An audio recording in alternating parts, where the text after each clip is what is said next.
You woke up this morning in a body you think you know. You looked in the mirror and saw a face you call your own. You returned to a life you believe is familiar. But here's the truth that science whispers and the cosmos screams. Nothing about you is the same as it was 7 years ago. Not a single atom. Not one cell. Not even the neurons firing in your brain as you hear these words. You are not who you were. And you never will be again. This isn't poetry. This isn't metaphor. This is the fundamental law of existence, written into the fabric of reality itself. Change is not something that happens to you. Change is what you are. And once you truly understand this, once you feel it in your bones, everything shifts. Maybe you know this feeling. You're 34 or 27 or 49. You work somewhere that pays the bills. For the past 3 years, maybe longer, you've felt stuck. Same apartment. Same relationship that's neither good nor bad, just there. Same drive to work on the same roads, past the same buildings. You tell yourself this is stability. This is adult life. But late at night, when the world goes quiet, you feel it. A low-grade anxiety that something is wrong, that you're supposed to be somewhere else, someone else. You look at old photos of yourself and you whisper, "Where did you go?" But here's what you don't know yet. You're asking the wrong question. The person in that photo is gone. Completely. Literally. Every 7 to 10 years, your body replaces nearly every cell it contains. The stomach lining you have, 4 days old. Your skin, 2 to 4 weeks. Red blood cells, 4 months. Your skeleton, years.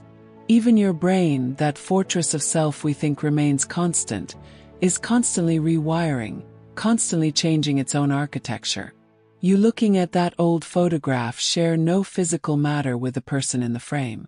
You are 2 different collections of atoms, 2 different arrangements of stardust, separated by time and the relentless current of change. But here's what breaks your heart and sets you free at the same time. The universe never promised you permanence. It only promised you transformation. In physics, there's a principle so fundamental it underlies everything. The second law of thermodynamics. Entropy always increases. Order becomes disorder. Structure becomes chaos. Heat flows from hot to cold, never the reverse without energy input. The universe is constantly moving from what it was to what it will become, and this arrow of time only points one direction. Forward, forward, always forward. Every star in the sky is burning itself out. Every galaxy is drifting further from every other galaxy, carried on the expansion of space itself. Even the atoms in your body, forged in the hearts of dying stars billions of years ago, are on a journey from one form to another. You are made of iron from stellar cores, calcium from supernova explosions, carbon from the fusion of ancient suns. You are not just in the universe. You are what the universe is doing right here, right now. And what the universe is doing is changing. The Greek philosopher Heraclitus said it 2,500 years ago. No man ever steps in the same river twice, for it's not the same river and he's not the same man. He understood something that quantum physics would later confirm. Reality is not a collection of things. Reality is a collection of processes. You are not a noun. You are a verb. You are not a being. You are a becoming. Let's go deeper. Let's talk about what change actually looks like at the quantum level, because this is where it gets beautiful and terrifying at the same time. In quantum mechanics, particles don't have definite positions until they're observed. An electron exists in a state of probability, a cloud of potential locations, until the moment measurement collapses that cloud into a single point. But here's the thing. The moment after that measurement, the electron is already spreading out again, becoming possibility once more. Reality at its most fundamental level is not solid. It's fluid. It's uncertain. It's constantly shifting between what is and what could be. And you, made of these quantum particles, made of these clouds of probability, are no different. You are not a fixed point in space and time. You are a wave function, collapsing and expanding, crystallizing into form and dissolving back into potential, over and over again, every single moment. But knowing this intellectually and feeling it in your life are two different things. Because change terrifies us. Supposed to. Your brain, specifically your amygdala, evolved to detect threats. And in the ancient world, change often meant danger. A change in weather could mean starvation. A change in tribal dynamics could mean exile. A change in your environment could mean death. So your brain developed a powerful mechanism.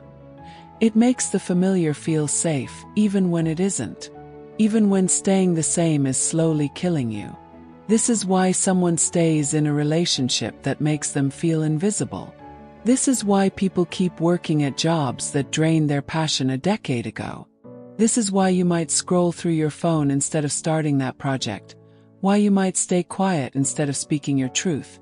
Why you might choose the comfortable cage over the uncertain sky. Your brain is trying to protect you, but it's using outdated software. It's running ancient code in a modern world. And the greatest irony, the thing your brain fears most, the thing it's trying so desperately to prevent, is the one thing it cannot stop. You are going to change. You are changing. You have never stopped changing since the moment you were born. The neuroscientist David Eagleman talks about the brain as a constantly rewriting story. Every time you remember something, you're not pulling up a file from storage. You're reconstructing that memory from fragments. And in the act of reconstruction, you change it slightly. Your past is not fixed. It's being rewritten right now as you think about it. The person you believe you were at 18. That's a story you're telling now. With everything you've learned since, with every layer of meaning you've added. That person never existed the way you remember them. This should be disturbing. But it's also liberating. Because if your past isn't fixed, if your memories are malleable, if your very cells are temporary, then the identity you're clinging to, the one that feels so heavy and unchangeable, is just a story. And stories can be rewritten. Think about the last time something in your life fell apart. A relationship ended. Job disappeared. A dream died. Do you remember that feeling? That sense that the ground beneath you had opened up? That everything solid had turned to water? You probably called it a crisis. You probably felt like you were losing yourself. But what if you weren't losing yourself? What if you were shedding a version of yourself that no longer fit? What if the person you thought you were was just a costume you'd been wearing, and the universe, in its infinite wisdom, was asking you to try something new? In biology, there's a process called apoptosis, programmed cell death. Your body does this constantly. Cells that are damaged, cells that are old, cells that are no longer needed, they receive a signal and they die. They don't fight it. They don't cling to existence. They simply dissolve, making room for new cells, new possibilities, new life. This is happening in you right now. 50 to 70 billion cells die in your body every single day. You are constantly killing yourself and being reborn. Death and rebirth aren't things that happen once, dramatically at the end. They're the rhythm of existence. They're the heartbeat of change. What if you treated your identity the same way? What if, instead of clinging to who you were last year, last decade, you allowed that version to die? Not violently, not tragically, but naturally, gratefully, the way a snake sheds its skin, the way a tree drops its leaves in autumn. There's someone reading this who's been carrying the same story about themselves for 20 years. I'm not creative. I'm bad with money. I'm not the kind of person who... And they've been living inside that story like it's a cage, never realizing the door was never locked, never realizing the cage itself is made of nothing more than repeated thoughts, neural pathways carved deeper with each retelling. But here's what neuroscience knows. Your brain has something called neuroplasticity, can rewire itself, can form new connections, new patterns, new ways of being at any age. You are not trapped by your past. You are not defined by your childhood. You are not limited by the person you were yesterday. Every thought you think changes your brain.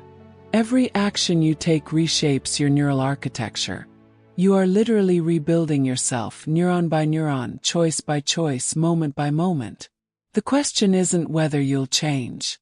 The question is, will you direct that change, or will you let it happen to you? Let's talk about stars for a moment. Because you and I, we have something in common with stars. We're both made of the same elements, born from the same cosmic events. But here's what stars teach us about change. They're not afraid of it. They embrace it. They are change.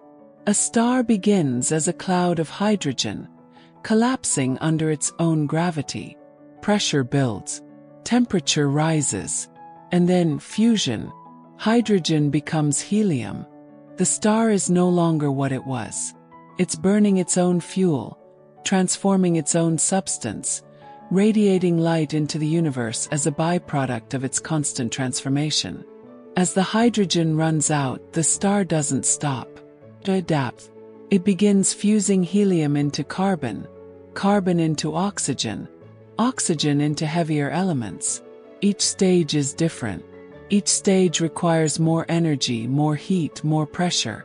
The star is constantly dying and being reborn into something new. And in its final moments, when there's nothing left to fuse, when change has pushed it to its ultimate limit, it explodes, becomes a supernova. It scatters its transformed elements across the cosmos, seeding the universe with the building blocks of planets and life. The star's death is not an ending. It's the most spectacular change of all. It's transformation on a cosmic scale. And from that death, from that ultimate change, new stars are born. New worlds, new possibilities. You are made of those transformed elements. You are stardust that learn to think. And like the star, you are here to change. You are here to transform. You are here to burn bright and then release what you've become back into the world, so that others might be born from your transformation. But I know what you're thinking. This sounds beautiful, but it doesn't help me. I'm scared. I don't know who I am anymore.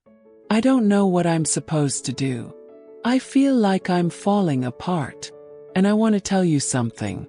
You're not falling apart. You're falling together in a new way. The pieces that no longer fit are dropping away. The structure that kept you small is collapsing. And yes, it's terrifying. Because between who you were and who you're becoming, there's a gap. Void. A space of pure uncertainty. The poet Rainer Maria Rilke called this the great patient zero of the soul. The place where nothing is certain, where everything is possible, where you are most vulnerable and most alive. You don't have to have it figured out. You don't have to know where you're going. You just have to keep changing, keep moving, keep becoming. Because that's all the universe asks of you. Not that you arrive. Not that you achieve some final, perfect form. Just that you keep transforming, keep flowing, keep being the river. The Buddhist teacher Thich Nhat Hanh used to say, "You cannot step twice into the same river." But he added something Heraclitus didn't. And yet, the river is always there. Change and continuity exist together. You are not the same person you were 10 years ago. And yet, there's something in you that remains. Not a fixed self. Not an unchanging soul. But a pattern. A melody that continues even as the notes change. Think of yourself as a river. The water flowing through you is never the same. The molecules that make up your current are constantly arriving and departing. And yet the river has a shape, path, direction, carves the landscape, has character. It has identity, even though it's never the same water twice. You are like this. You are a pattern in the cosmos, a shape that time flows through. You are constant change holding a temporary form. And there is such profound beauty in that. 'Cause it means you're not stuck. Means you're not finished. It means every single day you have the opportunity to flow a little differently, to carve a new path, to become something you weren't before. So here's what I want you to do. Not tomorrow. Not when you're ready. Right now. I want you to let go of one thing. One story. One belief about yourself that no longer serves you. Just one. Could be small. I'm not a morning person. I'm bad at public speaking. I'm too old to learn something new. Let it go. Not forever. Not dramatically. Just for today. Just for this moment. See what happens when you stop defending that part of your identity. See what emerges in the space it leaves behind. Because change isn't something you achieve. Something you allow. Something you surrender to. Like floating in water. The moment you stop struggling, the moment you trust the current, you realize you were never in danger of drowning. You were always being carried toward something new. The universe is 13.8 billion years old. You are made of atoms that have existed for nearly all of that time. Those atoms have been part of stars, part of planets, part of oceans, part of mountains, part of dinosaurs, part of trees, part of countless other humans before they became you. And after you, they'll become something else. Someone else. Some other part of this vast, unfolding story. You are not the end point. You are a chapter. A brief, beautiful arrangement of matter that got to be conscious, that got to feel, that got to love and hurt and wonder and change.